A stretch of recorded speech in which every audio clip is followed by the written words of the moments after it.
Bismillahirrahmanirrahim. Assalamualaikum warahmatullahi wabarakatuh. Kita akan memasuki bagian yang keempat di logaritma. Kalau sebelumnya kita sudah mengaplikasikan sifat-sifat menggunakan beberapa contoh sederhana.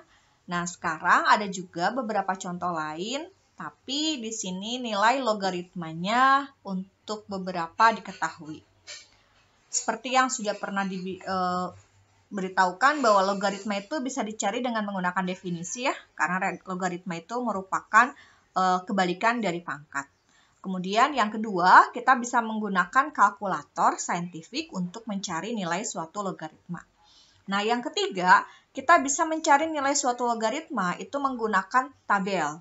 Nah, tabelnya seperti apa? Nah, biasanya di tabel logaritma itu terbatas, tidak dituliskan semua, ada batasannya, tapi untuk pengerjaan di latihan soal atau di soal-soal ujian itu biasanya hanya diberitahukan beberapa saja, sehingga nanti kita harus mengeksplor lebih kreatif lagi untuk mencari nilai logaritma yang akan kita cari.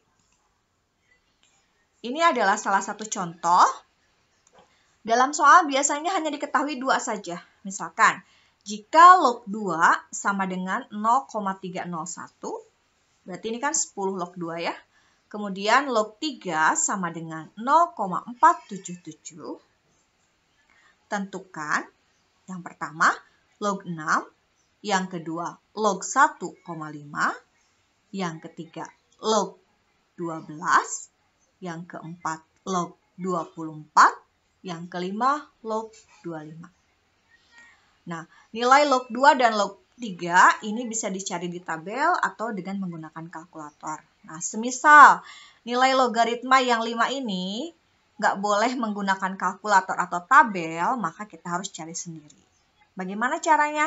Gunakan sifat-sifat yang sudah ada, yang sudah diketahui ya. Apakah dia dikali, dibagi, dipangkatkan, atau merupakan kombinasi dari beberapa fungsi aljabar yang kita ketahui. Baik, kita mulai yang pertama. Log 6. Nah, pokoknya kita cuma punya clue angka 2 dengan 3. Oke, 6 itu kira-kira 2 sama 3 diapakan ya? Oke. Iya, 6 itu kan 2 dikali 3 ya? Oke. Sehingga kalau ada log seperti ini, ingat-ingat tuh, kita punya A log X dikali Y itu sama dengan A log X ditambah A log Y. Sehingga kalau kita punya log 2 dikali 3, ini menggunakan penjumlahan.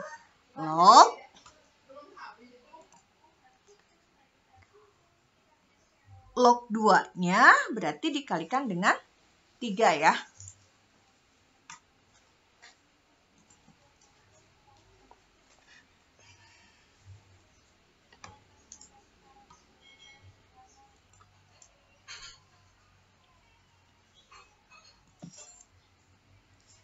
Nah, log 2 ditambah log 3 ya.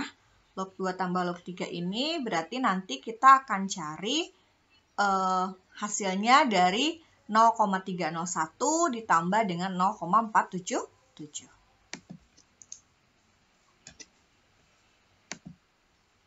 Nah, kita jumlahkan biasa ya, 0,301 ditambah 0,477. Jangan lupa ini penjumlahannya sama dengan penjumlahan zaman SD ya. Cuman yang perlu diperhatikan adalah komanya harus sejajar. Jadi kalian kalau lupa-lupa boleh kotret biasa aja dulu. Kalau bisa langsung ya silahkan. Jadi usahakan dia sejajar ya. 0,301 dan 0,477. Si komanya sejajar, baru kita jumlahkan seperti penjumlahan biasa aja. Jadi 1 tambah 7, 8, 0 tambah 7, 7, 3 tambah 4, 7, kemudian koma, lalu nolnya kita lakukan sini. Sehingga ini hasilnya 0,778. Ya, kesimpulannya bahwa log 6 sama dengan 0,778. Ketika nggak percaya, kalian boleh cek ke kalkulator, oke? Nah, sekarang kita ke soal yang kedua. Nah, soal yang kedua adalah log 1,5. Nah, pokoknya ingat-ingat dari 2 dan 3, biar jadi 1,5, diapakan ya? Oke. Log? Iya, kita coba 3/2. 3/2 itu kan 1,5 ya? Ya, 1,5. Sehingga kalau ada pembagian begini, ingat-ingat sifat log X per Y, itu sama dengan apa? Ya, dia sama dengan pengurangan. Maka kita lakukan pengurangan untuk log 3 dikurangi log 2. Log 3-nya ditulis saja 0,477, kemudian log 2-nya 0,301. Ini juga sama, dikotak biasa aja, 0,477, 0,301 dikurangi. 7 kurang 1, 6. 7 kurang 0, 7 kurang 0, 7. 4 kurang 3, 1,0. Sehingga kita peroleh bilangannya 0,176. Kesimpulannya, log 1,5 itu adalah 0,176. Mudah ya? Oke, kita lanjut ke soal yang C, D, E, tapi di video selanjutnya biar nggak terlalu lama durasinya, oke? Ya, kita lanjutkan nanti. Assalamualaikum warahmatullahi wabarakatuh.